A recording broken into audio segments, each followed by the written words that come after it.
எங்கும் ஏஐ எதிலும் ஏஐ அப்படின்ட்டு வந்து ஏஐ மயமான உலகத்தில் வந்து வேலைகள் வந்து கண்ணா பின்னான்னு போகுது. 10,000 பேரை தூக்குறாங்க, 20,000 பேரை தூக்குறாங்கன்னு திருப்பி திருப்பி கேள்விப்படுறோம்.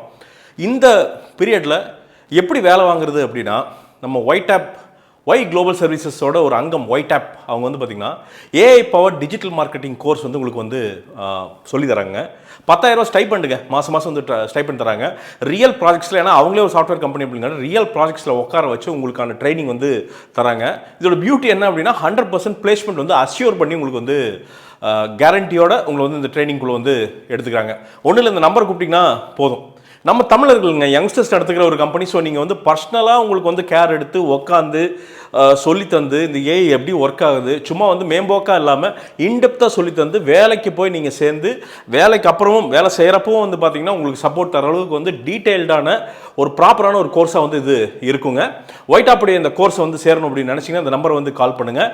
உங்களுக்கு நீங்கள் யங்ஸ்டராக இருந்தால் நிச்சயமாக பிரயோஜனமான ஒரு கோர்ஸாக இருக்கும். கால் பண்ணுங்கள், உடனே இந்த கோர்ஸில் சேருங்க. அப்படின்ட்டு தலைவர் சாய் அபியங்கர் அவர் வந்து நம்ம நிறையா குறை சொல்லியிருக்கோம். என்ன, நம்ம எப்போவுமே வந்து பார்த்திங்கன்னா ஒரு குறை சொல்லிகிட்டே இருக்கிறப்போ சமயம் ஒன்று பண்ணும்போது சூப்பரியா அப்படின்னு சொன்னோம்ல, அந்த சூப்பரியா தான் இந்த படம் அப்படின்னு வந்து சொல்லலாம். பிரித்து மெஞ்சிட்டார். கருப்சாமியாவே தலைவர் வந்து மாறிட்டா அப்படின்னு சொல்லலாம். பிஜிஎம் வந்து நிறைய இடங்களில் நிறுத்தி அடிச்சிருக்கார். ரொம்ப ஒரு மெச்சூரான ஒரு பிஜிஎம் ஒர்க். ஏன்னா பாட்டை அவர் நல்லா போட்டுருவாருங்கிறது நமக்கு ஈஸியாக தெரியும், அது மேட்டர் கிடையாது. ஆனால் பிஜிஎம்மில் வந்து பார்த்திங்கன்னா ஒரு மாதிரி ரிப்பீட்டடாக இருக்குது அப்படிங்கிற ஒரு குறை ஒன்று இருந்துகிட்டே இருந்துச்சு. அந்த டியூடு இதெல்லாம் வந்து நிறைய பின் பாயிண்ட் பண்ணி காமிச்சிருந்தோம்.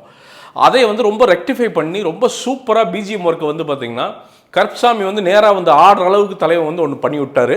அது செம. நம்ம விஜயண்ணா வந்து முதல்வரான நேரமோ என்னவோ, விஜயண்ணா முதல்வராகி இதுதான் முதல் வீடியோ, நான் போடுற முதல் வீடியோ. ரொம்ப சந்தோஷம். நம்மளில் ஒரு ஆள் போய் அங்கே சீட்டில் உட்காந்துருக்கு.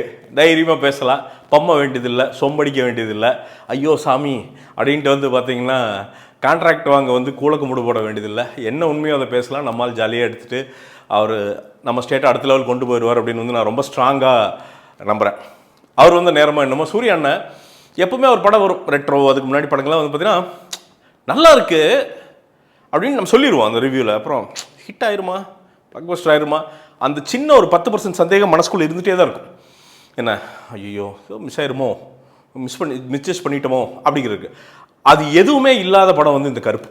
இந்த படம் பார்த்து வந்து அடிஸ்டாண்டா மனுஷன் சூப்பரா, ஏன்னா நல்ல மனுஷன், உட்காந்து ஒரு முயற்சி பண்ணிகிட்டே இருப்பார். அவர் பாட்டுக்கு அவர் வேலையை பார்ப்பார்.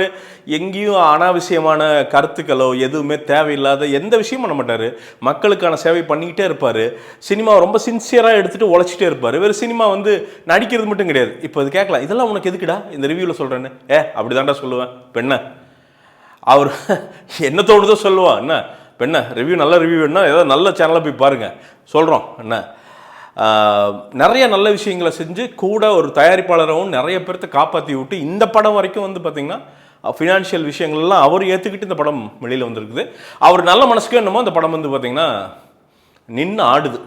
அது செகண்ட் ஹாஃபில் ஒரு ஆட்டம் ஒன்று ஆடுறாரு மனுஷன். அந்த ஆட்டத்துக்கு வந்து பார்த்திங்கன்னா ஐயோ தேட்டரே ஆடுதுங்க. சாமி வந்த மாதிரி ஆடுது. அந்த மாதிரி ஒரு கூஸ் பம்பை கொண்டு போய் ஆர்ஜே பாலாஜி உண்மையாலுமே தலைவனுடைய தில்லுக்கு வந்து ஒரு ஹேட்ஸ் ஆஃப்.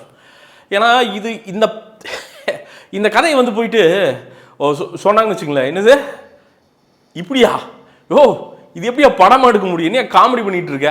சத்தியமாக எல்லா ஹீரோவை தான் சொல்லுவாங்க, எடுக்கிறப்பவுமே எல்லாருமே ஒரு சந்தேகத்தோடு தான் பார்ப்பாங்க.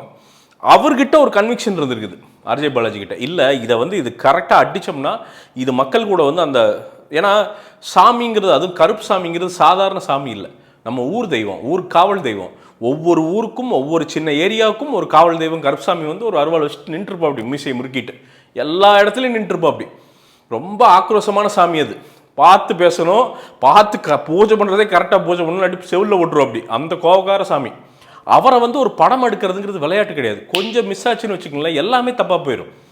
நீ இருக்கிறதே இருக்கானுங்க நம்ம ரைட் விங் குரூப் எல்லாம் வந்து பார்த்தீங்கன்னா எங்கள் மத நம்பிக்கையில் வந்து தலையிடுகிறாயா, கால் இடுகிறாயா, அந்த இடுகிறாயா, இந்த இடுகிறாயான்னு வந்து ஏறிட்டு நின்றுவானுங்க.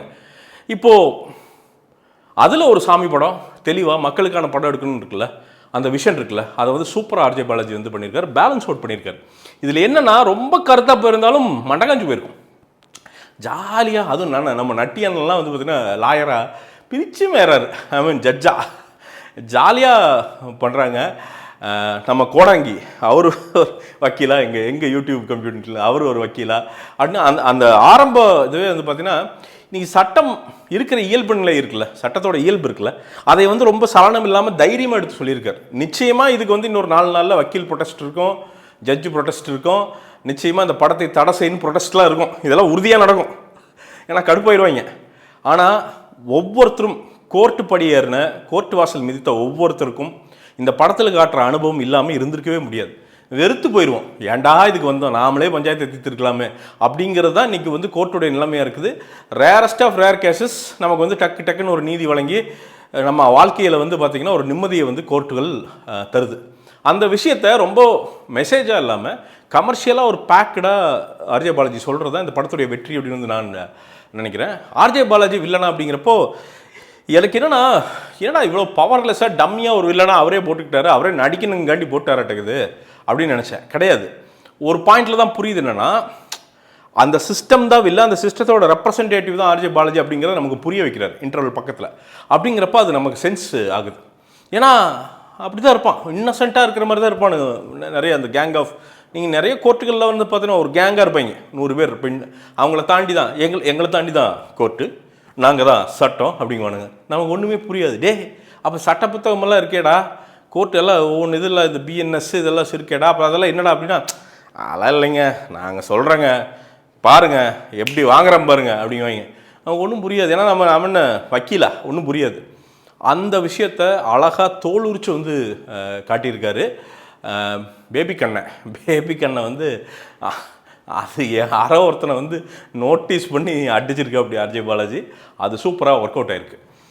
ஒரு மாதிரி சூர்யா அண்ணன் வந்து பார்த்திங்கன்னா ஒரு மாதிரி mix of real life plus ஒரு மிஸ்டிக்கல் லைஃப், இந்த மிக்ஸில் தான் வந்துட்டு போகிறாரு. அது என்னமோ ஒரு மேஜிக் ஒர்க் ஆகிருதுங்க.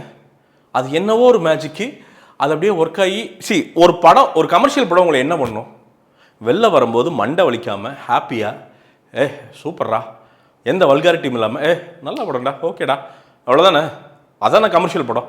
அதை தெளிவாக பண்ணுதுங்க இந்த படம். அவ்வளோதான், படம் ஜெயிச்சிருச்சு, சூப்பராக பண்ணியிருக்காங்க. அதான் சொன்னேன், செகண்ட் ஹாஃபில் இருக்கிற ஒரு மேட்ருக்கெல்லாம் சாமியாடி தீத்துருவீங்க. அந்த அளவுக்கு ஒரு விஷயத்தை வந்து பாலாஜி எடுத்து வச்சிருக்கிறாரு. எல்லா கோர்ட்டுக்கு முன்னாடி ஒரு கருப்சாமி கோயிலுக்கு வச்சா நல்லா தான் இருக்கும். இந்த படத்தில் நடக்கிற மாதிரிலாம் சில விஷயங்கள் நடந்தால் நல்லா தான் இருக்கும். அது சூப்பராக சொல்லியிருக்காருங்க. திருப்தியான மன நிறைவான படம் வந்து இந்த கருப்பு. நீங்கள் மன நிறைவாக உங்கள் குடும்பங்களோடு போய் உட்காந்து பாருங்கள். ஏன்னா இந்த ப்ரொடக்ஷன்லேருந்து இதில் இன்வால்வ் ஆன ஆக்டர்லேருந்து எல்லாருமே இந்த சமூகத்துக்கு தரவங்க. இவங்க நம்மகிட்ட எடுத்து பிடுங்கி வச்சுக்கிட்டு இருக்கிற ஆட்கள் கிடையாது. நிறைய விதங்களில் வந்து பார்த்திங்கன்னா சப்போர்ட் பண்ணியிருக்காங்க. நாம் இந்த ஒரு நல்ல படத்திற்கு நம்ம குடும்பமாக போய் சப்போர்ட் பண்ணுறது நம்ம கடமை. கண்டிப்பாக டிசப்பாயிண்ட்லாம் ஆக மாட்டீங்க.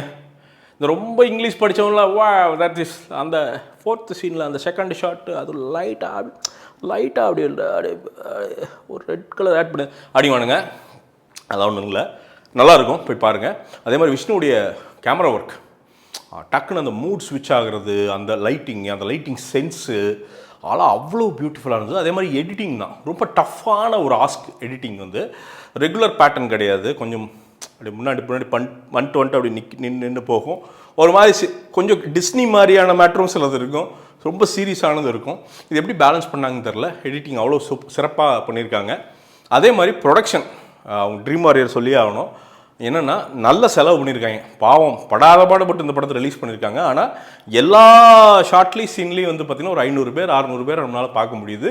நல்ல செலவு பண்ணி சுருக்காமல் பெருசாக வந்து பண்ணியிருக்காங்க. அதற்கான ரிசல்ட் வந்து நமக்கு நல்லா தெரியுது. படம் பெருசாக நமக்கு வந்து சப்கான்ஷியஸாக ஃபீல் ஆகிறது. நம்ம படம் பார்க்கவே வந்து நமக்கு அது ஃபீல் ஆகுது. அது ஒரு சூப்பரான விஷயம். நல்ல திருப்திகரமான ஃபுல் மீல்ஸ் தலைவா இந்த கருப்பு. போய் மறக்காமல் போய் பாருங்கள். மார்க் என்ன அப்படின்னு கேட்டிங்கன்னா 100க்கு 90 மார்க்கள் தரலாம். அதுக்கு எல்லா தகுதி உள்ள படம் தான் இந்த கருப்பு. ஆர்ஜே பாலாஜி சொல்லி 6 அடிச்சிட்டா அப்படி. அதுக்கு தான் வந்து இன்றைக்கி ரோஹிணி தேட்டரில் கையெல்லாம் தூக்கிட்டு ஆடினா அப்படி. அது வந்து நியாயம், அவரோட வெற்றி கொண்டாட்டம் நியாயம் அப்படின்னு இந்த படத்தை பார்த்தா உங்களுக்கு தெரியும். பை த வே ரோர் சவுத்துங்க ஒரு 50% ஆஃபர் போட்டிருக்குங்க.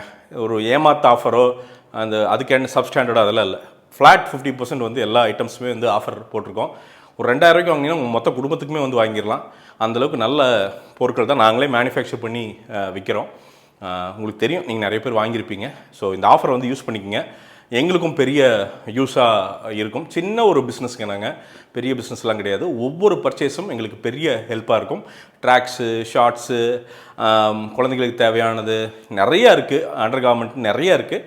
வாங்குங்க, வாங்கி சப்போர்ட் பண்ணுங்கள். எங்களுக்கு பெரிய ஹெல்ப்பாக இருக்கும். மீண்டும் ஒரு விமர்சனம் முன்னோட்டம் வீடியோவுடன் உங்களை சந்திக்கிறேன். அதுவரை நன்றி, வணக்கம்.